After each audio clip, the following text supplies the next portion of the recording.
We've seen how the cardiac depolarization and repolarization waves spread through the heart. Now we will go on to explain how these electrical events are analysed by the ECG leads to produce the waveforms of the ECG readout. Again, we will work with the 2D schematic of the heart as explained in video 1 of this section. The leads of the ECG machine detect the movement of the cardiac depolarization and repolarization waves as they spread through the atria and ventricles.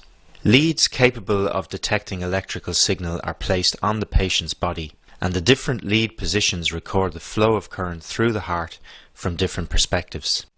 In this way, the ECG recording can give us information about disease processes affecting different anatomical regions of the organ. We'll see how this works later, but for now we need to understand how the individual ECG leads analyze and record cardiac current. In any ECG lead, the flat line recorded on the readout when no net current is flowing is termed the isoelectric line. It is very important to realize that all of the ECG leads on the ECG machine are set up in such a way that depolarizing current moving towards a lead produces a deflection on the ECG paper above the isoelectric line, a positive deflection, while depolarizing current moving away from the lead produces a deflection below the isoelectric line, a negative deflection. In contrast, repolarizing current has the opposite polarity to depolarizing current. Therefore, repolarizing current moving towards a lead produces a negative deflection on the paper, while repolarizing current moving away from the lead produces a positive deflection. As the depolarization and repolarization waves spread over the normal heart in a well-defined and relatively constant pattern, these rules mean that if we know the position of an ECG lead relative to the heart, we can predict the form of readout it records.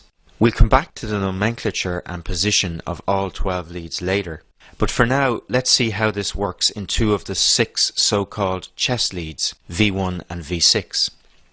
Lead V1 is placed on the anterior surface of the patient's chest in the 4th right intercostal space to the right of the sternum, and therefore to the right of the bulk of the ventricles. In contrast, lead V6 is placed on the patient's chest in the 5th intercostal space, mid-axillary line, and looks at the heart from the left of the ventricles. During each cardiac cycle, atrial contraction is associated with a wave of depolarization spreading over the chambers. As the atria sit at the back of the chest cavity, this wave of depolarization is not only spreading downwards and towards the left from the SA node, but also outwards toward the front of the chest and therefore towards the chest leads. As this depolarizing current is moving towards the leads, it produces a positive deflection on the ECG paper. This is the P wave of atrial depolarization. After a short delay in which no current is flowing, the AV node allows the depolarization signal to travel into the ventricles. As we've seen, the mid-zone of the interventricular septum is the first piece of ventricular muscle to depolarize, and it does so by signals spreading across the septum from the left towards the right bundle branch. This early depolarization signal is moving towards V1 and therefore produces a positive deflection on the ECG paper in the recording from this lead. However, this septal current is moving away from lead V6, producing an initial negative deflection in this lead. As the septum continues to depolarize, the depolarization wave spreads out over the muscle mass of the ventricles. To understand what happens next in the recordings, it is important to realize that the magnitude of the electrical signal generated by depolarizing muscle is directly proportional to the mass of muscle generating it. What this means is that the more muscle present, the more electrical signal generated, and the more signal the ECG machine detects. The left ventricle has a much greater muscle mass than the right, and so dominates the electrical signal of ventricular depolarization in all leads. Therefore, as the wave of electrical activity reaches the main muscle mass of the ventricles, the left ventricular signal overwhelms all other signals, and as it is moving away from V1, the deflection produced on the ECG recording from this lead becomes negative.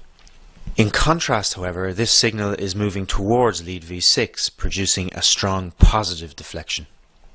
The flow of depolarizing current around the ventricles is recorded as the QRS complex, and as we've just seen, the morphology of the QRS complex differs predictably in the ECG leads depending on their position relative to the heart. We'll come back to the precise nomenclature of the QRS complex later.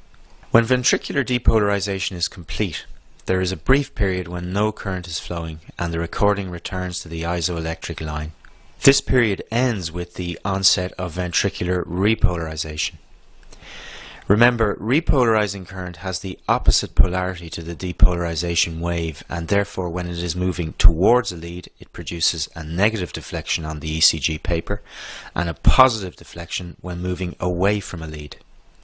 We've already seen that repolarization spreads through the ventricles in the opposite direction to the depolarization wave, beginning in the epicardium and spreading from the epicardial to the endocardial surface of the ventricles. The deflection produced on an ECG by ventricular repolarization is again dominated by the signal from the left ventricle.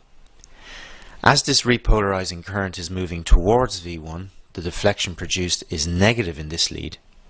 In contrast, this repolarizing signal is moving away from lead V6, producing a positive deflection.